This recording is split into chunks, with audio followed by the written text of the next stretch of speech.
So, welcome. Nice to see all of you here. I'm just surprised that you're not taking a long lunch, but instead sitting here. But this is sitting room, and outside you would have to leave the tables and stand. I guess that's the reason.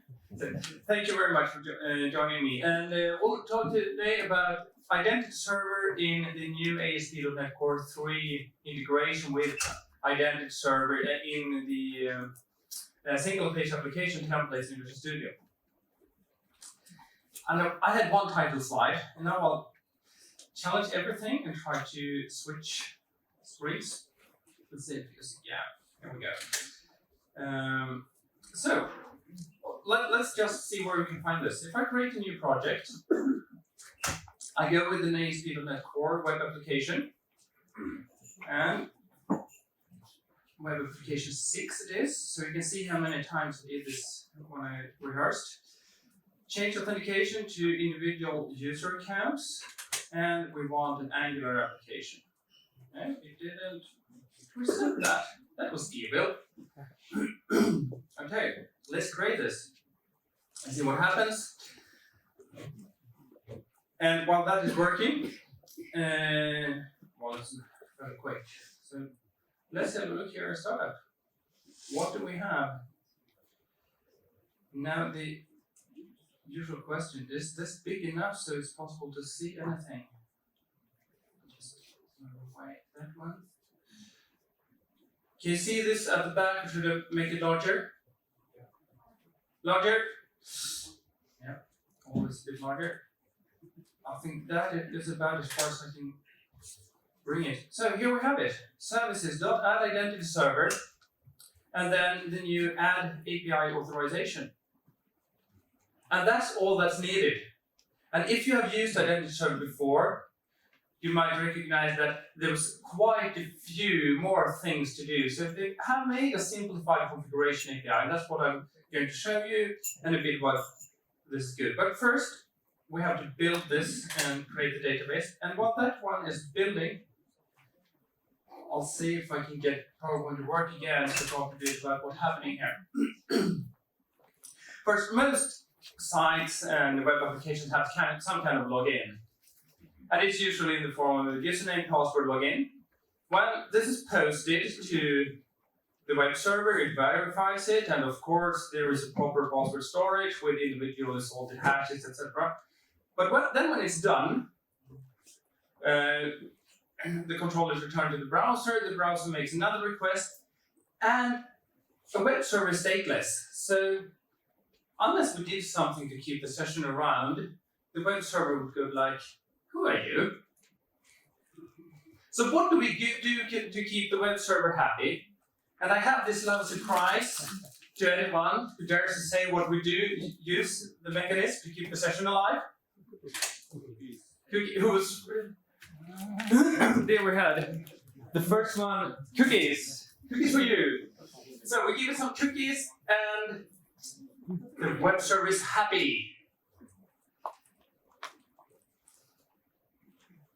So some facts about cookies. Cookies, those are my favorite. They are delicious. Unfortunately, they have some drawbacks. Don't take too many. From a developer perspective, they are simple because they are auto-transmitted. From a security perspective, they are bad because they are auto-transmitted. And from a flexibility perspective, they are bad because they are domain restricted. So what does that mean? We'll first check this auto-transmitted thing, why it can be a drawback. Some years ago, I had this broadband router at home. And in the settings menu, there was plenty of settings, and one of them was the DNS setting. And it was a simple form, enter new values, save, and it saved it to some action on the modem. One day, in a thread I was reading on the internet, a security researcher, Dave Nixon, asked, does anyone have this particular brand and model of a modem? And I said, yes, I do. So I got a PM from him. I've got a neat site here. Could you please try it? I don't know about you, but if you get a link from a security researcher, have you just checked exactly what brand or model of modem you have? Would you click it? You're so boring. Of course I clicked it because I wanted to see what he was up to. So all I got was a page of kittens. And I went, ah. And then I started thinking, okay, he posted on a thread asking for a specific brand and model modem. He made a specifically crafted page. He PM'd me the address. He asked me to not talk about it before it was published. And he showed me some kittens. This can't be all. So I opened the page source and checked, and there it was, an iframe, having a similar form to the one on my modem settings. It did auto-posted new DNS settings to my modem. And my modem, that one was opened just from my internal network. But what happens here is that his evil kittens, don't they look evil? His evil kittens caused my computer inside my trusted network to send new DNS settings, save new DNS settings to my modem. And if you have changed the DNS settings of my home network and all devices on it, you don't need to fool someone with a phishing email or anything. It's simply, if I were to enter my bank, enter the address, he could redirect me anywhere to a site of his own preferences. And that would obviously be bad. So what do we do usually to protect against this? Well, the classical thing is to, if we go back here, the thing here is that this evil form was from another origin than here. So we need something to verify that it's only the form that was loaded from the same origin that is allowed to pose. And we do that with anti-forgery tokens in ASP.NET Core. And that's a working mechanism. We have our web app, we have our browser, and this is what it looks like 15 years ago. But nowadays, we do always have a JavaScript app. And JavaScript, that's called a REST API. And then things get a bit more tricky. Because the basis on anti-forgery protection is that we ensure that we loaded the form from the server before posting it. Our JavaScript app, it doesn't load it before. It conjures it up from thin air and then posts it. So the entire mechanism of having these hidden form fields is not possible. Instead, we need to use something else. There are mechanisms that you could use to have the anti-forgery cookie and hidden form fields used in a single page application, and then you end up with two cookies, you have to handle them and a hidden form field. Why not just go with something that doesn't have this problem at all, an access token? We'll send an access token with each request instead. That's much easier. And this was all true, and completely true, it still is, until February 19th. They said on the 4th originally. That's when Google Chrome releases an update where they will prevent cookies from being shared cross-site by default. Same site lags as a standard. And that is good because it will protect everybody using a recent version of Google Chrome. The problem with that is that those not using a recent version of Google Chrome are probably not those that are not that tech savvy. And those are the same people that are likely to be tricked by a phishing attack.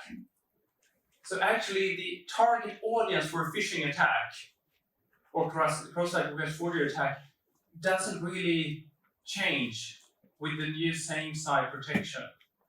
Because those that were vulnerable or could be deceived by such an attack, those are probably to quite a large extent unfortunately running in browsers. Then there are other issues as well. For example, the cross-origin restriction. If we were to use cookies only, we are bound to have the JavaScript and our API on the same domain. With an explicit bureau token, those can be on any domains. So this is more what we have nowadays. Just a JavaScript app and REST API. So let's look at the template we get we got here, which is now hopefully compiled successfully. We have a single page application. When we hit log on in the single page application, it will call into an embedded IdentityServer instance to do the log on. This is done through a proper sign-in protocol. Do you remember Jeopardy, the TV show? I get reminded of it when I read the OpenID Connect spec. Because there are a lot of things that are mandatory checks and routines and procedures that need to be done to implement it. And every single one of those routines and procedures is the answer to the security threat. How do you mitigate a security threat? And when I read that kind of spec, I find out why you should never ever invent this kind of things yourselves, because there's so many things to think about to do it correctly.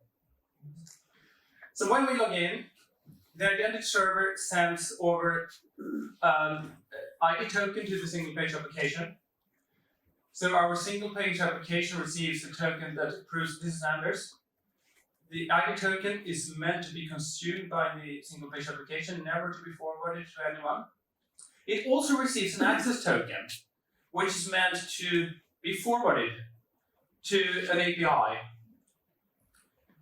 And the access token, this recipient, the client application, should never ever try to read the access token. Don't look at it in it, just forward it, because it's only meant for the API. And then we can, of course, connect it to an upstream identity provider as well, such as Azure AD, a SAML2 provider, or anything like that.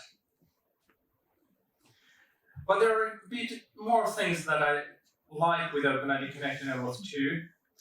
One is that it was born in the internet age, and where we have 3 independent entities. We have me as the user. We have the API or resources. This might be my Google account, for example. And this is the new cool calendar display application I found on the internet. I want to try it out. So what we want to do now is to say that when I log in, this web app is approved to read my Google account, but only to read the calendar data, not update, not read emails, not send emails, nothing like that. And that is done by, we need to create an access token that on the one hand says this is for Anders account, but on the other hand says, and it is limited to only these operations.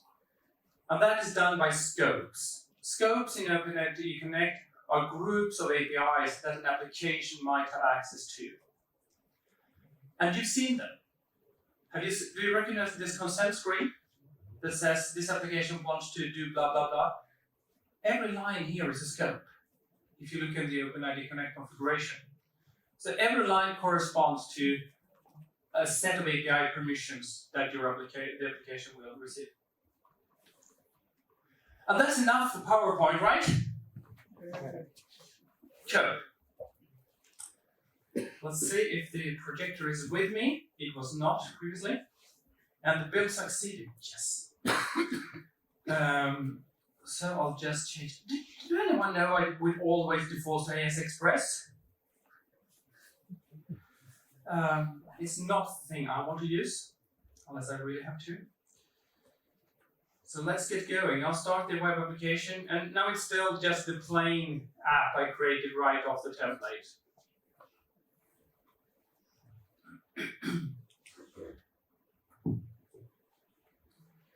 And it's loading. You want me to dance while it's loading? Please say no.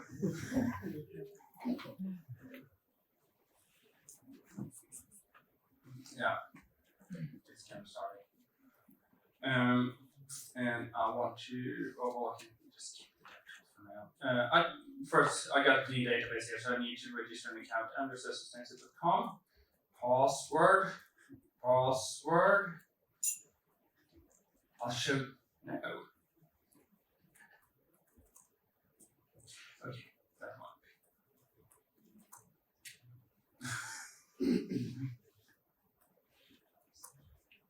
Yes. 4th attempt. Dummy email confirmation in the template. And we're done. Back to login page. Sorry, not back to the main page. I want to go back to the main page. And let's get the network tab and clear it. Reload the network tabs. Now we'll see. So our single page application is now supposed to sign on to the embedded IdentityServer. To do that, the single page application needs to know quite a few things about the environment and the setup. Usually you embed this as resources somehow in your web application. Microsoft chose another option here. They didn't want to have they wanted static code in the template. So what they did is actually to introduce another configuration endpoint. So the first thing the web application does when using this framework is to call into configuration endpoint on the server, say, hey, I'm web application 6. What are my OpenID Connect parameters? And I'll set up to make this a bit smaller, I think. No, we can't do it like this. Back. Web application 6. Headers. So the first thing it does is to call into configuration, say, hey, I'm web application 6. What are my parameters? And the response is authority. That's your OpenID Connect provider. It's on localhost 5001. Your client ID, the name of the spa, is web application 6. And a couple of URIs, then we have response type code, and final scope. You should ask for rights to access web application 6 API. You should ask for rights to get some information, profile information about the user. So that's it. Let's try to hit login and see what I can just clear this to history. Login. So I'll try to log in. I get to this page. Do you think I can type the password this time?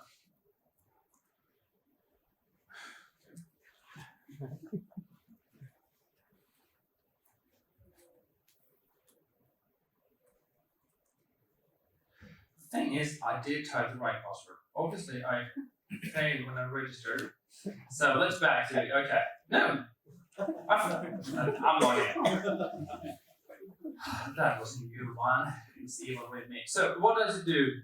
Well, it got the configuration from this new endpoint, web configuration endpoint, but that's not enough. That's just said that there is your OpenID Connect provider. Then the web application needs to know quite a few more things about the OpenID provider. And I've worked extensively with SAML 2, and in SAML 2 it's a pain to get this configuration right. So OpenID Connect is in many ways SAML done right. So what they did here was to standardize on exactly how configuration for clients should be done. So there is an endpoint which we can look at. If we take the issuer, the authority we had, and add .well-known OpenID configuration, we get this JSON document which tells everything a client might need to know about the OpenID Connect server. What's interesting here is that it tells about scope supported. It says that I can offer profile and web application 6 API offline access. It tells a lot of more things. It tells where to redirect the user to get an authentication, authorized endpoint. It also tells these are the public key values of the key that signs the issued tokens. So once you receive a token and want to validate it that it was actually from this server, these are the public keys you use. So let's go back here and see what happened next. We went to, I'll just jump a bit.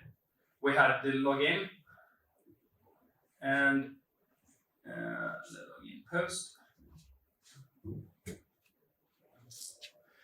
I need another P. I spelled it wrong. That's why I get it wrong every time. Okay, good to know for the next login attempt. That was, or was this one the one that failed maybe? This is the correct one that worked. I did spell password right. You can see here, my super secret password with an @ and O. Very secret password.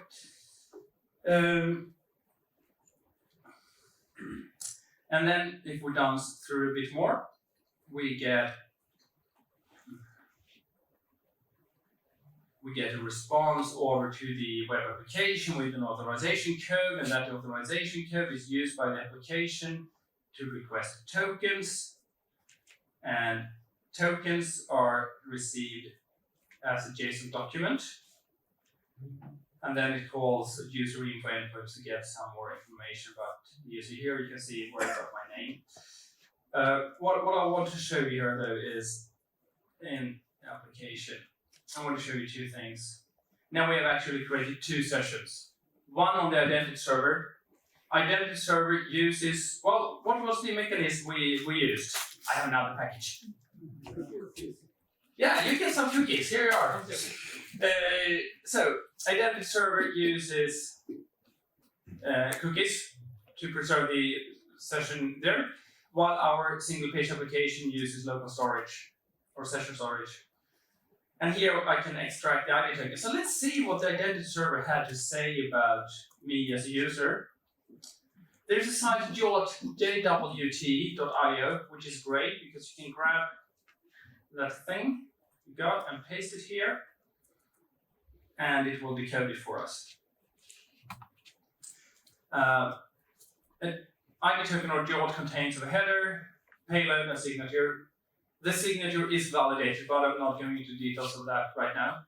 What we can see here, though, is that we have the issuer is coming from our identity server. It is aimed at web application 6, and we have a subject that is my user ID. There's also a mechanism here, AT#, because we've got two tokens, remember. This is the ID token and an access token. And here is a reference to the access token that I will later use when calling APIs. And why is that important? Well, there is, usually when doing security, we're so focused on not letting anyone log in as me that we forget about another kind of attack. It might be an advantage if I could cause any one of you to log into the system as me, and then make you save your sensitive data to my account. I can go read your sensitive data. And wouldn't it be even easier for me to trick you into that if I had if I somehow succeeded in making you load this application with an ID token of your own name? So in the top bar it would say hello and Charlie or whatever your name, and then the access token would save to my account. There would be no way for you to recognize that. But this is one of those Jeopardy things. There is a reason for a hash that ties together the ID token and access token to ensure that they are for the same user.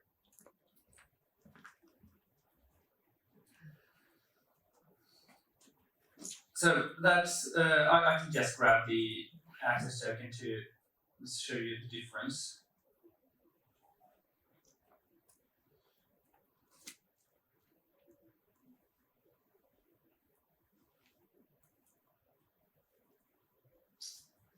And we have it here. So let's look here. It's issued by the same authority.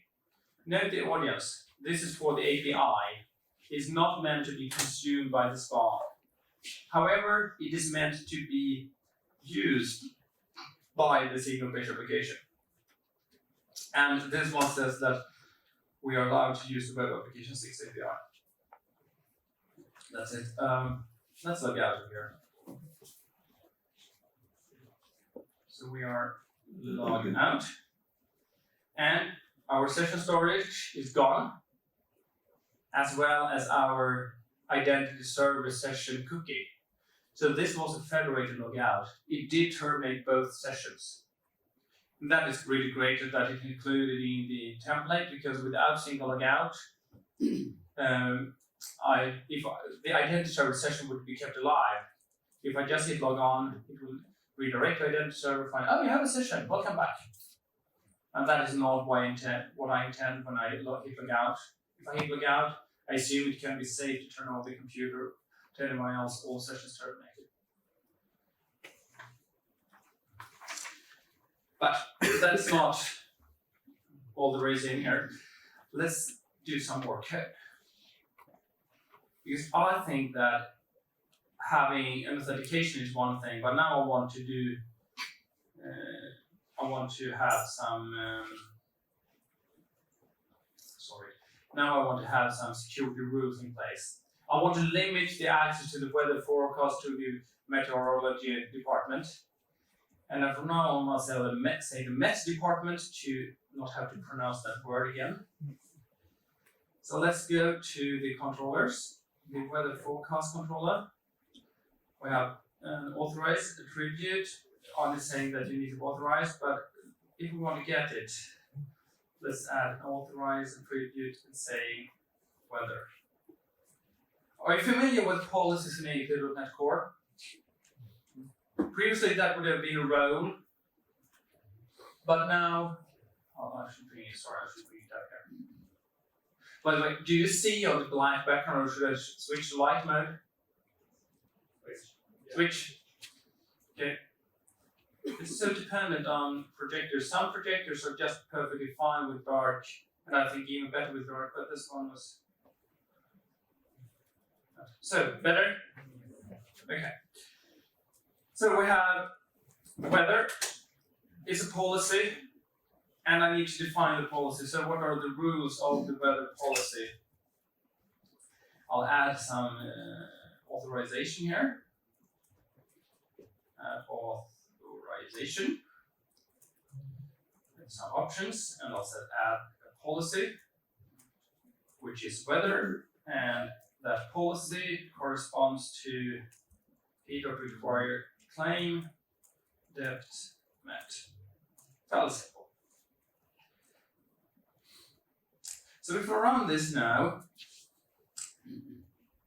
I won't be allowed to access the weather forecast because I set up some more strict access rules on it. So what we will, I'll just let that run. What I will do then is to add this claim to the user store. So say that my user has the depth claim with value met. And then I need to say that this claim should be conveyed into the access token. Because it is not by default. Because I never, the access token doesn't contain everything about the user by default. You have to say what explicit information is needed by that API. So I'll log in.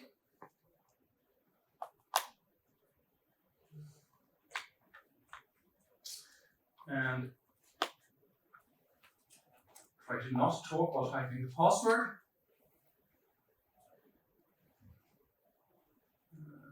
I'll bring up the network here because the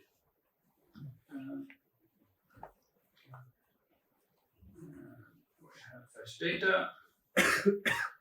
and the weather forecast has loading, and it will forever because there's no error handling in the template. But I can see here in the dev tools that I had a weather forecast request, and it's far down, but 403 forbidden. So let's go back into Visual Studio and add the needed things. I didn't find Visual Studio, it was light. What was happening? I was looking at the dark thing. So see, and I was sorry, but I don't know how to make these view data,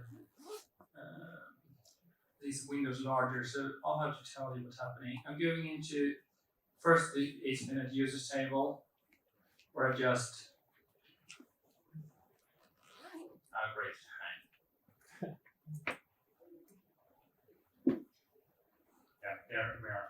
Where I just copy the my user ID, and then I go to user claims, view data. And I paste my user ID, department, met the overall logic. And then we have, in the config, I need now to tell IdentityServer that, sorry, not there, this config. I need to tell IdentityServer that please include this department claim when issuing an access token.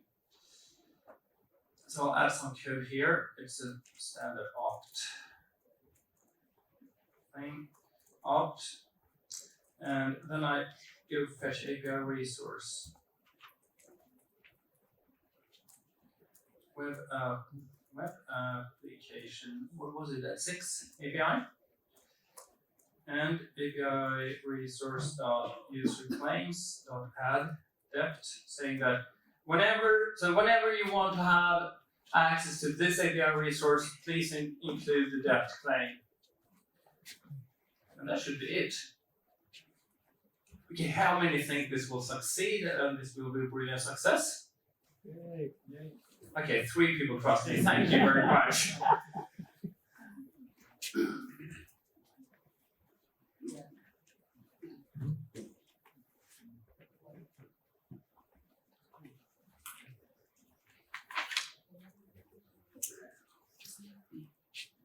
And log in again. Now it's interesting. I got single sign on because I never logged out before. I just closed the browser, which meant that the cookie for localhost, the IdentityServer session was preserved by a cookie, but my single page application that relies on session storage, it is clear when the tab is closed. Fetch data. It worked! Hooray! So now we've done quite a lot of things with our fantastic weather forecast application with the embedded IdentityServer.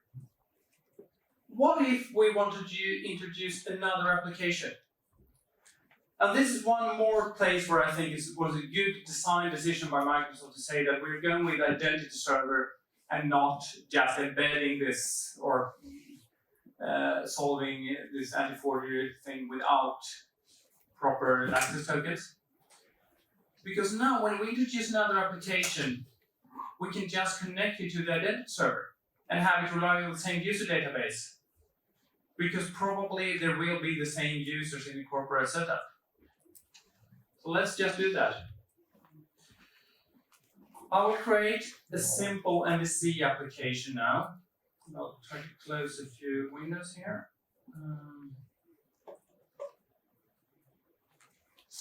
So let's create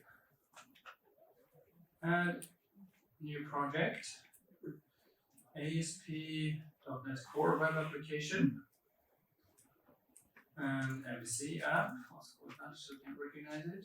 Great. Simple. I'm not configuring any authentication here because I want, if we configure this, we will get other options. I want to show you how really simple it is to connect an MVC app from scratch to an IdentityServer.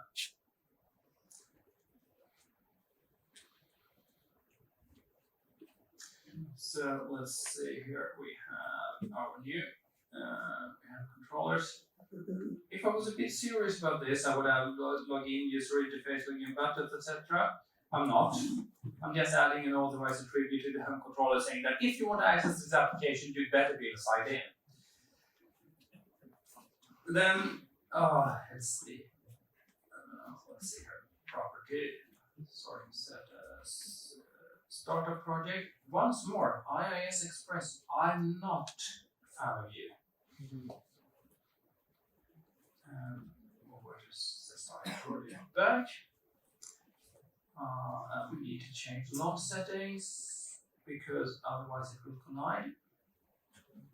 So let's just move this to 5002 and no HTTP. That's it.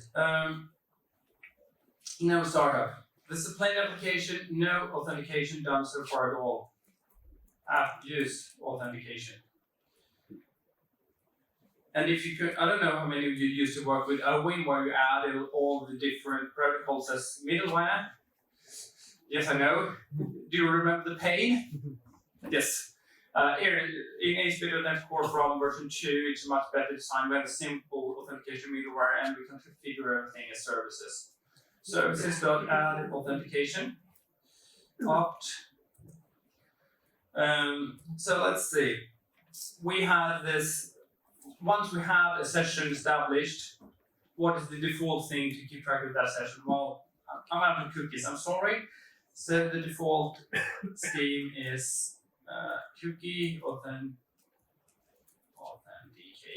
defaults dot authentication scheme. But a cookie, we cannot sign in through a cookie. We need to have another mechanism to do the sign in, and that's OpenID Connect with IdentityServer. So default challenge scheme is cookie OpenID Connect. Connect defaults. And install the package, find and install.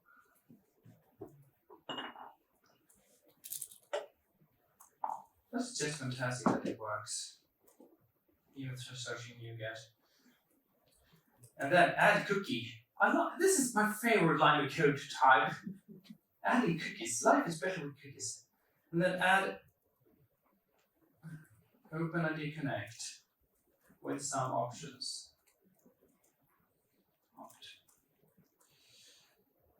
And opt.authority is, and this is once again, where is our IdentityServer? It's over on 545.1. What is your client ID?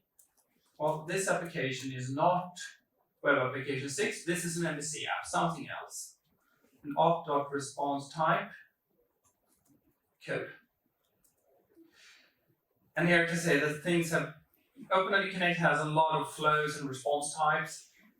But lately, it's been much more simply, thanks to PKC, Proof Key Code Exchange. They now settle either it's an interactive application, use code, period, or it's non-interactive. And I have such a demo if we have time with the client credential. Now, if you have used IdentityServer before, you know that we should add this as a client to the client store, etc. With this template from here and the simplified configuration model, we can add it right in the app settings. It's built in. So we'll add another client. MVC app. And we need to tell it what kind of app is this. And I guess if I say that, is an MVC app a spa? Nope. I think the naming is wrong of that profile. I think it should be named interactive application.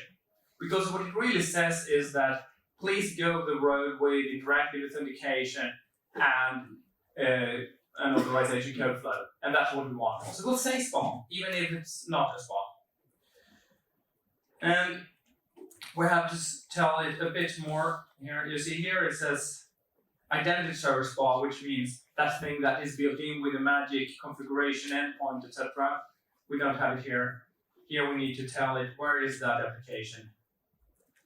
Well, it's a local host 5002 and it's signed in OIDC. And then we have logout URI, which is on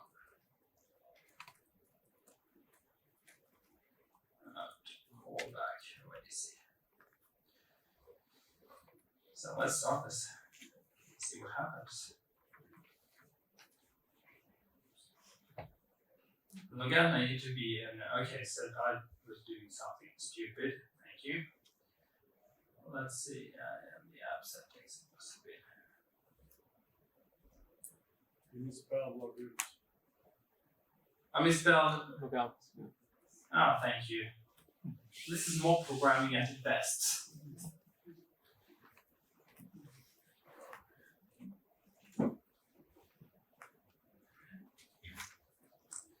So I'm starting this up, and while I'm starting it up, I'll also add. I'll just start my MVC app as well. So use this. So while this is starting out, what we've seen so far is that when I did the first step with this new claim, etc., I had to dig a bit behind the simplified API. Configuration API, but when I add a new client application, I could just drop a few lines in the app config and it worked. And this was boring because it worked so well that we didn't even see that it worked. you know how I'll do a developer logout on this one. That's a developer logout. And then I'll just reload the page. Now I'm redirected to the IdentityServer, where I log in.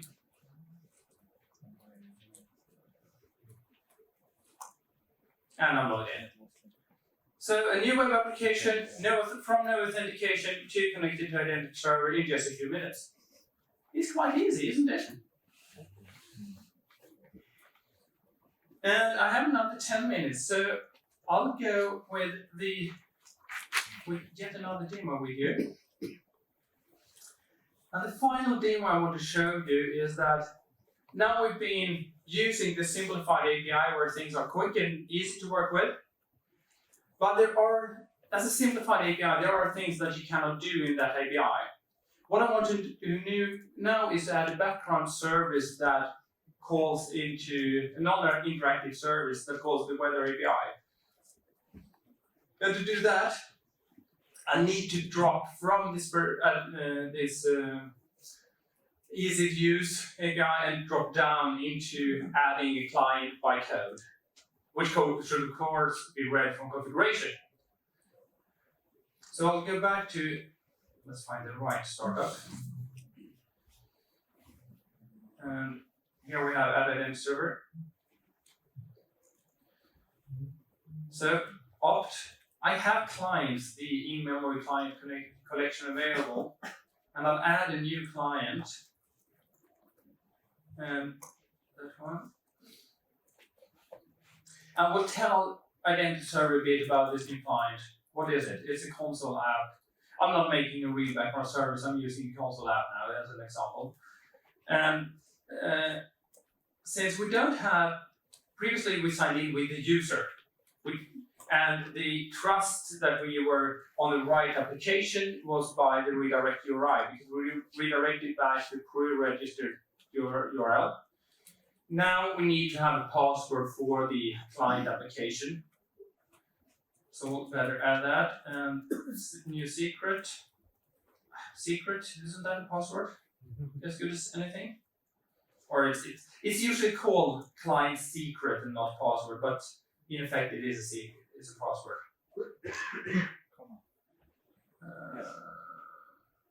New secret. What?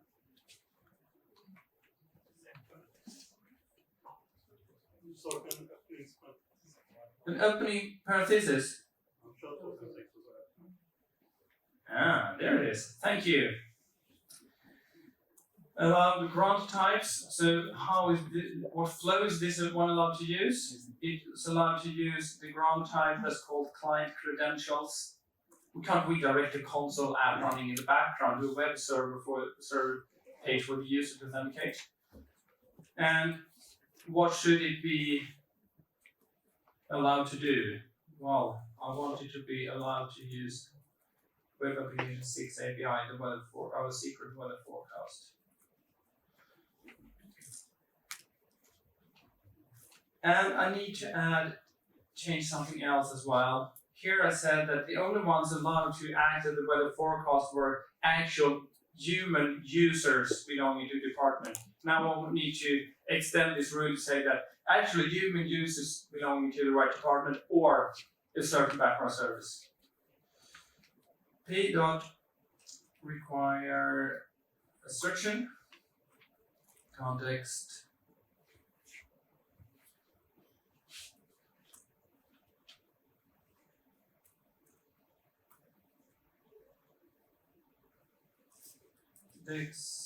user x user has claim, and this is just the same rule once again. Or ctx.user has claim client ID. If you are the console application, you're welcome as well.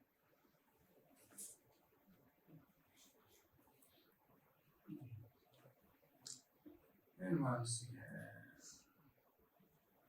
I missed that one.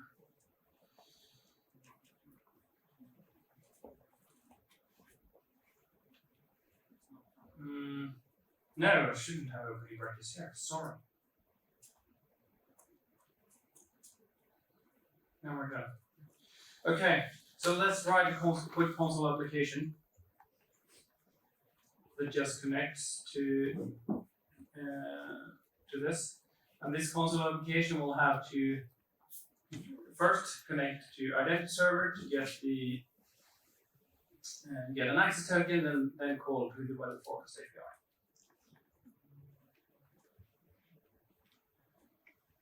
And I need to install the package. Identity model dot OIDC client.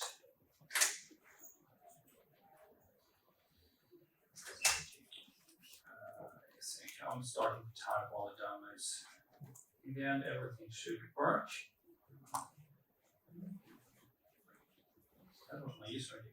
For our client, new HTTP client. I'll get the discover document so that I can find the information about the OpenID Connect provider. Get discovery document async from HTTPS localhost 5001. Using identity model, if I'll drop the error handling word token response equal await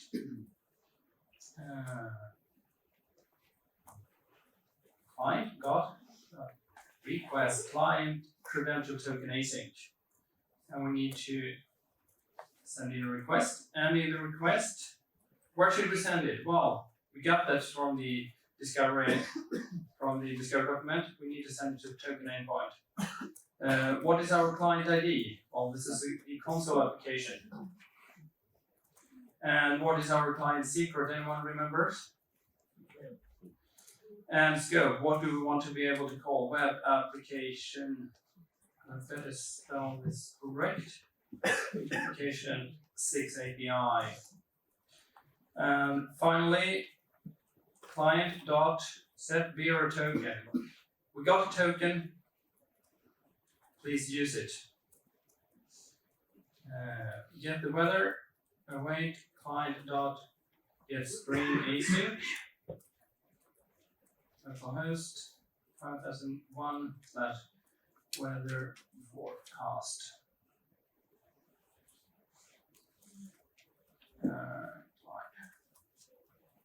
We'll just write out the weather.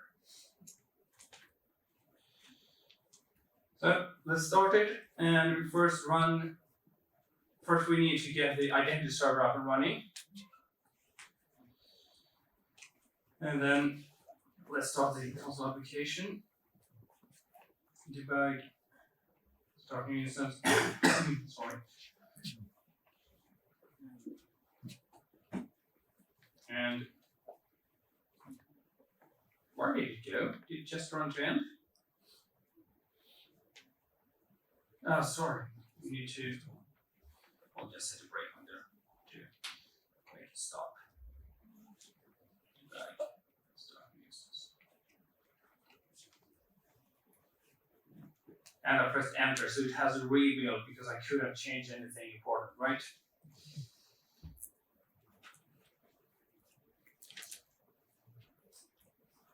I made it, press enter, please. First start web application 6, the identity server, then debug start new console app 1. I'm on the breakpoint so we can see, yes, I got the weather forecast. And as a final thing, I want to just show you a copy value. I want to show you what does an access token for a client credential flow look like. It says this is from client ID, the client applications console. It is to be sent to the web application 6 API. It is allowed to use the web application 6 API. Please note, we have no sub claim. Sub being the subject ID, the user ID, because there is no user here. We have no open ID, no profile. We have no user to get information about. So, we could get it all working, starting with a simple template, and we can also extend it with full power of IdentityServer. Thank you so much for coming.